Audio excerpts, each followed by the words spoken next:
शिवोऽहम् शिवोऽहम्। ज्ञान गंगा गीता दर्शन। पूर्व प्रसंग में आप गीता पर अति सुंदर विचार भाव श्रवण कर रहे थे। आज के प्रसंग में वेद मंत्र के एक चरण का आश्रय लेकर आपसे बात करते हैं। वेद में कहा आचार्यवान पुरुषो वेद। उस परमपिता परमेश्वर को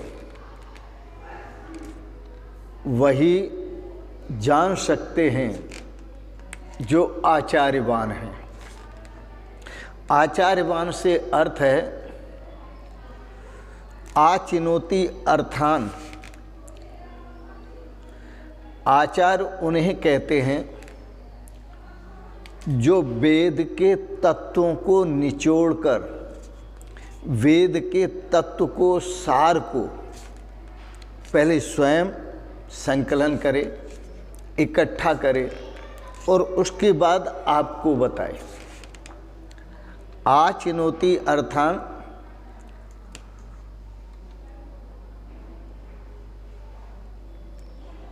और जो दुरितान हैं, बुराइयां हैं, उनको दूर करे।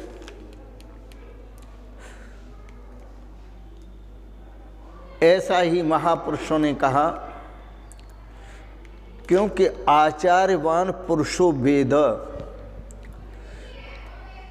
जो गुरुवान होते हैं, सतगुरु की शरण लेते हैं, वही उस परमपिता परमेश्वर के सच्चे स्वरूप को समझ लेते हैं, जान लेते हैं, प्राप्त कर लेते हैं।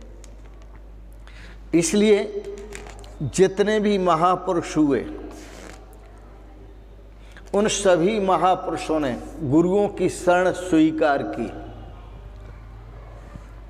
राम कृष्ण से को बड़ा, राम कृष्ण से को बड़ा गुरु उन्होंने कीन।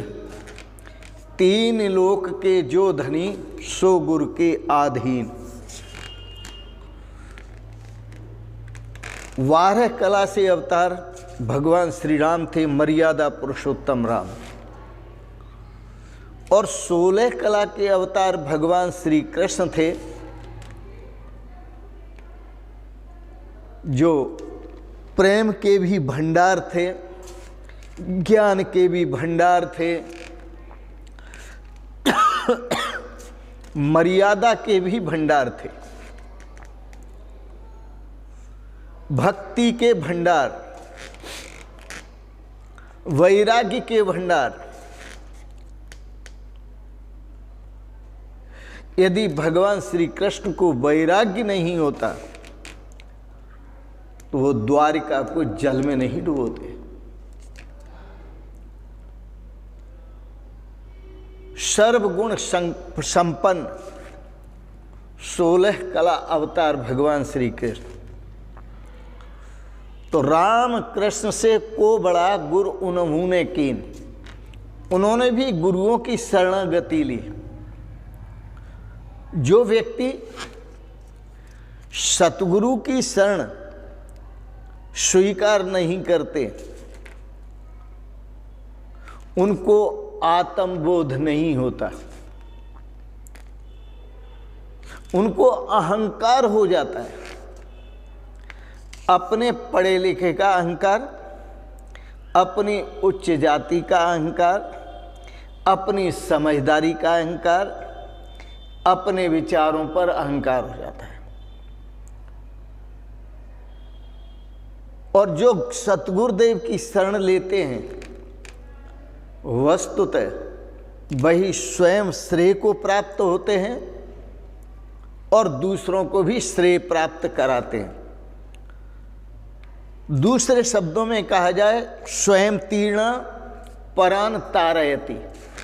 वो स्वयं संसार सागर से, भव सागर से पार हो गए हैं अब जो संसार में रह रहे हैं, विचरण कर रहे हैं, परान तारयति, वो दूसरों का उद्धार करने के लिए विचरण करते हैं।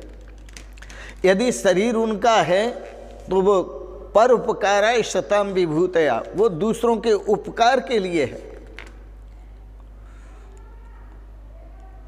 और यह उपकार सबसे बड़ा उपकार है। किसी को आप धन दे देंगे, वह धन का दुरुपयोग करना शुरू कर देगा।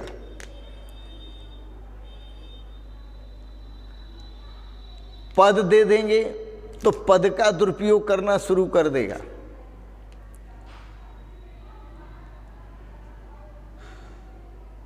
जो भी देंगे आप भौतिक वस्तु, उसका दुरुपयोग होगा, क्योंकि उसकी मेहनत का नहीं होता।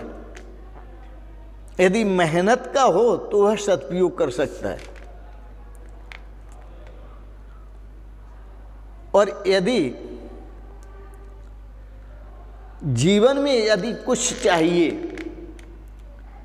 तो ये विनाशी नहीं चाहिए, अविनाशी चाहिए। नचिकेता ने यही तो कहा, दीजिए मुझे ब्रह्म ज्ञान। वैदिक कथा, उपनिषदों की कथा में आता है, दीजिए मुझे ब्रह्म ज्ञान, नहीं चाहिए साज बाज है। यमराज ने कहा था, नचिकेता तुम मोक्ष मत मांगो, मुक्ति मत मांगो, तुम मांग लो जो भी संसार में चाहिए, सुंदर से सुंदर सुंदरी मांग लो, राज मांग लो, राजपाठ मांग लो, वैभव मांग लो, स्वरूप मांग लो, स्वजन मांग लो, जो चाहिए दुनिया भर में जितनी चीजें हैं सब मांग लो, मैं देने के लिए तैयार हूं। यह यमराज ने खुला मन करके कहा। लेकिन नचिकेता ने कहा, दीजिए मुझे ब्रह्म ज्ञान, नहीं चाहिए साजबाज है। मुझे ब्रह्म ज्ञान दीजिए, ये साजबाज मुझे कुछ नहीं चाहिए। इसलिए भगवान श्री कृष्ण को भी 3 गुरु करने पड़े, 3 गुरुओं की शरण में जाना पड़ा। और भगवान श्री राम को भी 3 गुरुओं की शरण में जाना पड़ा। गुरु 3 होते हैं। एक गुरु होते हैं शास्त्र के, दूसरे गुरु होते हैं ज्ञान के, और तीसरे गुरु होते हैं शस्त्र के। शास्त्रंच शस्त्रंच द्विविद्ये प्रतिपत्तये। एक तो शास्त्र विद्या और शस्त्र विद्या, ये 2 ही प्रकार की विद्याओं का वर्णन वेदों में है, शास्त्रों में है, उपनिषदों में है, पुराणों में है। जो अनुभव है वह शब्दों में कहा ही नहीं जा सकता, क्योंकि उसके लिए तो कहा है अभंग मनस गोचरम। वो तो वाणी से परे है, वो तो मन के संकल्प से भी परे है। जो आत्म स्वरूप है, जो ब्रह्म तत्व है, जो परमात्मा तत्व है। इसलिए भगवान श्री कृष्ण के 3 गुरु थे। एक थे शस्त्र विद्या के, दूसरे थे शास्त्र विद्या के, और तीसरे थे ब्रह्म विद्या के। मैं आपको नाम याद दिलाता हूं। भगवान श्री कृष्ण के जो गुरु शस्त्र विद्या के थे वो महर्षि संदीपनी थे। उज्जैन में आश्रम बना हुआ है। और शास्त्र विद्या के जो गुरु थे वो गर्गाचार्य जी महाराज थे, भगवान कृष्ण के। और जो ब्रह्म विद्या के गुरु थे वो महाक्रोधी और महाज्ञानी महर्षि दुर्वासा ऋषि थे। इसी प्रकार से भगवान श्री राम के भी 3 गुरु थे। जो शस्त्र विद्या के गुरु थे भगवान श्री राम के, वो महर्षि विश्वामित्र जी थे, और जो शास्त्र विद्या के गुरु थे वो भगवान वशिष्ठ थे, और जो ब्रह्म विद्या के गुरु थे वो महर्षि रैक्व थे। मैं आपको प्रेरणा देता हूं ब्रह्म विद्या के गुरु की शरण में जाने के लिए। गीता दर्शन ब्रह्म विद्या का स्वरूप है। प्रस्थान त्रयी में आता है, एक वेदांत दर्शन, दूसरे उपनिषद और तीसरे गीता दर्शन। अर्जुन को भगवान ने अध्यात्म ज्ञान, अध्यात्म तत्व का ज्ञान दिया, और उस अध्यात्म तत्व को ज्ञान प्राप्त करने के लिए अर्जुन ने कहा था, कार्पण्य दोषो उपहित स्वभाव प्रच्छामि त्वां धर्म सम्मूढ़ चेतः यच्छ्रेष्या निश्चितम ब्रूहि तन्वे शिष्यस्ते हम साधि माम त्वां प्रपन्नम। मैं आपका शिष्य हूं, आपकी शरण में हूं, आपसे भिन्न किसी की शरण नहीं जानता। मेरा धर्म क्या है, आप मुझे धर्मोपदेश दीजिए, सनातन तत्व का उपदेश दीजिए।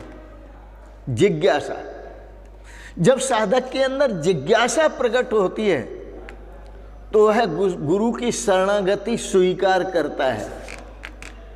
जिज्ञासा का मतलब होता है उस परमात्म तत्व को जानने की इच्छा, स्वात्म तत्व को जानने की इच्छा, ब्रह्म तत्व को जानने की इच्छा, ब्रह्म आत्मैक्य भाव को प्राप्त करने की इच्छा, तब वह गुरु शरणागति स्वीकार करता है। अर्जुन ने गुरु शरणागति स्वीकार की। इसलिए संत महापुरुष आपको एक संदेश देते हैं, ईश्वर से गुरु में अधिक धारे भक्ति सुजान। यदि आप ईश्वर को प्राप्त करना चाहते हैं, आप ब्रह्म वस्तु को प्राप्त करना चाहते हैं, आप परमात्मा तत्व को प्राप्त करना चाहते हैं, अपने आत्म स्वरूप को प्राप्त करना चाहते हैं, तो ईश्वर से भी अधिक प्रेम, भक्ति, श्रद्धा गुरु में धारण करें, सतगुरु में धारण करें। ईश्वर से गुरु में अधिक धारे भक्ति सुजान। क्यों? क्योंकि बिन गुरु भक्ति प्रवीण हूं लहन आत्मज्ञान। जब तक वह अब गुरु भक्ति में प्रवीण नहीं होता तब तक उसे आत्मज्ञान प्राप्त नहीं होता, तब तक उसे ब्रह्म ज्ञान प्राप्त नहीं होता, तब तक उसे ईश्वर के स्वरूप का बोध नहीं होता। इसलिए संत महापुरुष लोरियां देते हुए आपसे आग्रह करते हैं, सुने। सतगुरु से करते जाना प्यार, ओ नादान मुसाफिर। सतगुरु से करते जाना प्यार, ओ नादान मुसाफिर। सतगुरु से करते जाना प्यार, ओ नादान मुसाफिर। प्रीति न तोड़ देना, हिम्मत न छोड़ देना। प्रीति न तोड़ देना, हिम्मत न छोड़ देना। प्रीति न तोड़ देना, हिम्मत न छोड़ देना। लेना जो चाहो मौज बहार, ओ नादान मुसाफिर। लेना जो चाहो मौज बहार, ओ नादान मुसाफिर। सतगुरु से करते जाना प्यार, ओ नादान मुसाफिर। सतगुरु से करते जाना प्यार, ओ नादान मुसाफिर। जब तक है जोश जवानी हर बिगड़ी बात बनानी, जब तक है जोश जवानी हर बिगड़ी बात बनानी, होने ना पावे अत्याचार ओ नादान मुसाफिर, होने ना पावे अत्याचार ओ नादान मुसाफिर, सतगुर से करते जाना प्यार ओ नादान मुसाफिर, सतगुर से करते जाना प्यार ओ नादान मुसाफिर। और संत महापुरुष लोरियां देते हुए आपसे आग्रह करते हैं, सतगुर से प्रीति रखना उसका फल मुक्ति चखना, सतगुर से प्रीति रखना उसका फल मुक्ति चखना, होना जो चाहो भव से पार ओ नादान मुसाफिर, होना जो चाहो भव से पार ओ नादान मुसाफिर, सतगुर से करते जाना प्यार ओ नादान मुसाफिर, सतगुर से करते जाना प्यार ओ नादान मुसाफिर। सतगुर का कहना मानो निज को खुद आत्म जानो, सतगुर का कहना मानो निज को खुद आत्म जानो। ये शरीर तुम नहीं हो, जन्मने मरने वाले नहीं हो तुम, हाँ, संसार में आने जाने वाले नहीं हो, तुम तो आत्म स्वरूप ब्रह्म स्वरूप हो, परमात्मा स्वरूप हो।